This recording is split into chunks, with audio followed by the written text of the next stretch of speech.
I'm Sam from Tarot for Writing, and thanks so much for joining me for a brief little discussion and deep dive into the Eight of Wands. This is part of the Drop 'em 78 Tarot Challenge put together by Esther over at Mindful Tarot. I have all that information linked in the description below, and you can also find a playlist on the channel with a listing of every video I've done so far in the series. So today we're going to take a look at the Eight of Wands, another favorite of mine. By the way, this is the Smith-Waite Centennial Tarot in a Tin. Beautiful little cards. I really enjoy working with them, and I adore the backs and the muted colors. So this is our card here. If you've watched a few of these videos in the series, we're going to go through them in the same order. A brief little definition of the card, what it means to me. Of course, that is open to interpretation, and feel free to share your take on the Eight of Wands in the comments below.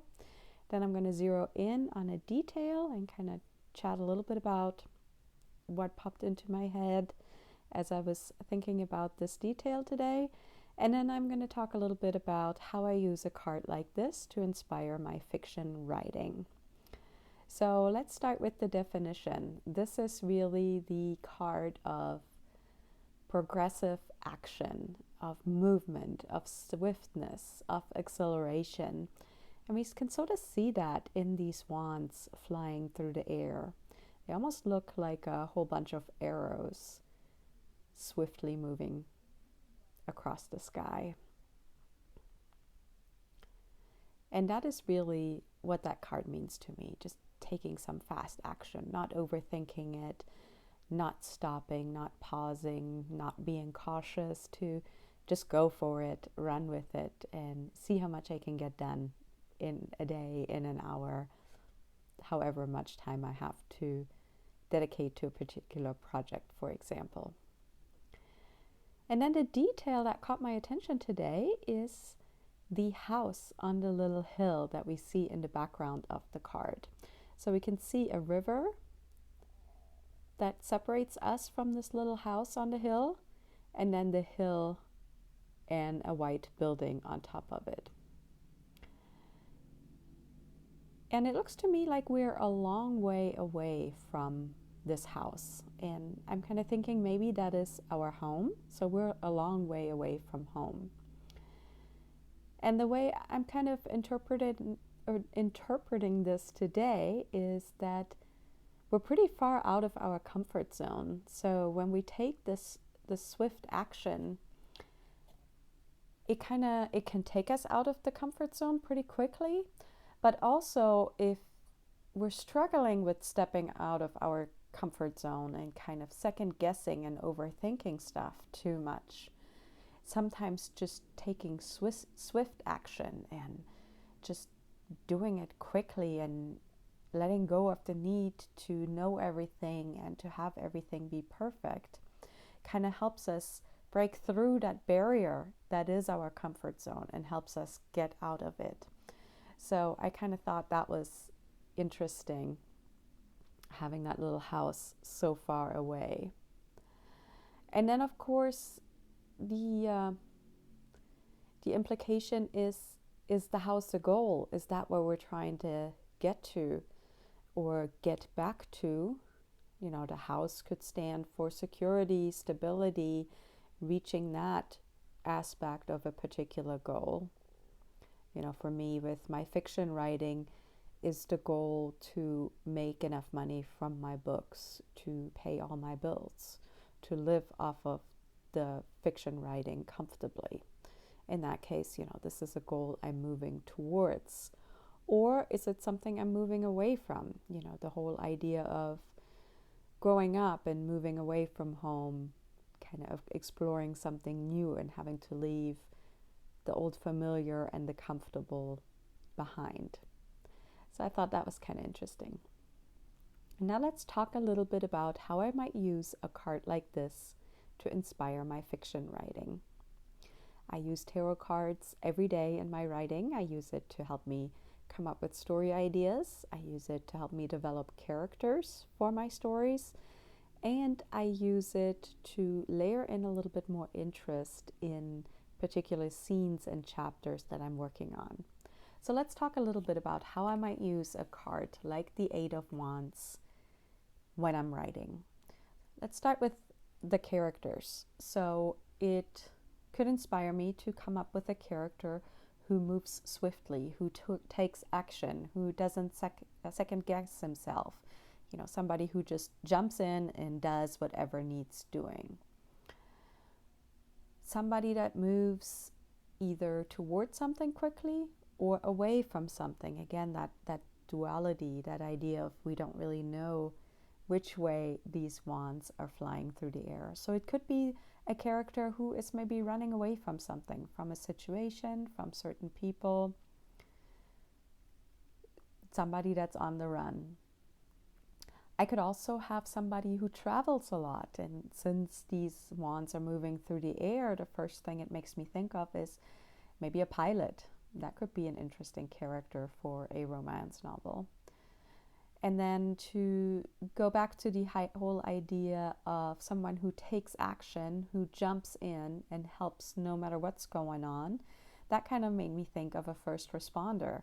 So if I'm just throwing out cards to come up with some ideas for a character's occupation or a general story idea, this could inspire me to have somebody who drives an ambulance, who's a firefighter, that kind of first responder energy. And then if I'm working on a particular chapter, or I'm just throwing some cards, pulling out a quick little spread because I feel sort of stuck in the story, I'm not quite sure what's going on, this card will often indicate that my pacing is too slow. So maybe it is time to pick up the pace, to throw in some more action, to go into some witty dialogue, or maybe even to jump through some time, make the story faster by not having us get stuck into the mundane everyday life of what's going on with our character, but instead jumping forward in time to the next interesting bit. So that's always interesting. And then since we're talking about fast movement and action, if I'm just looking for a fun little detail to throw into the story or into this particular chapter, I could use this as inspiration to have my characters go to a race. This could be a car race, it could be a drag race, it could be a bike race, a horse race, all these fun and interesting things that, just something fresh and new for my characters to go spend some time and keep the story moving forward. And then it also makes me think of maybe my character has an idea, sort of this idea of the wand, the fire energy, and these wands coming in swiftly. So maybe it's like a spark of brilliance, or some sort of big massive idea that where you need to take some massive action once it hits you. But it could also inspire me to come up with something weather related. So how about a hailstorm? I could have my characters get stuck in a hailstorm or some pelting rain, having to go seek shelter. And then, of course, in a romance novel, that opens us up for all kinds of fun romantic scenes when they have to huddle together for warmth or find themselves stuck inside a little building until the weather clears up. I've also read in a few reference books that the Eight of Wands in particular can be a sign of a message of some incoming news. So that could be interesting. Maybe my characters receive some unexpected news, and that could be either good news or bad news, depending on where we're at in the story and what would serve it better. If I need to add a little bit more tension, make it a little more interesting, and make it a little harder for my characters to find their happily ever after, then maybe I hit them with some bad news, something that maybe drives them apart, something that makes them second guess everything they thought about the other person. But if, on the other hand, we're either early on in the stage of the story where they're just getting to know each other and falling in love, it maybe a piece of good news or a love letter would be a sweet idea here. Or, the good news could come toward the end of the story as we're moving out of the dark moment where all seems lost, but we know, since it is a romance novel, everything will work out fine. So maybe this piece of good news is just what they needed to move toward the happily ever after. And then, speaking of love, because of the swift movement and acceleration that's depicted in the Eight of Wands, it could inspire me to write a story about love at first sight, being struck by these arrows of love that light you up and make you just instantly fall for that other person. So that could be fun. Or there's an entire genre of romance novels that are called insta-love. So maybe this could inspire me to write a short and sweet story that moves very fast from, hey, I met you, you seem kind of interesting, to, oh, I'm so in love with you, I can't imagine living my life without you, kind of thing. And then the last thing that I thought about, kind of going back to the idea of movement, was that it could be my character physically moving. So maybe they're moving across the river to that little house on the hill. Or maybe we take it a little further and have a move across the country. So those are my ideas and the inspiration I had today about the Eight of Wands. If you enjoyed this video, I would love a thumbs up, and I invite you to subscribe to the channel. And if you'd like, leave me a comment about what you think of the Eight of Wands. What resonated with you in what I shared with you?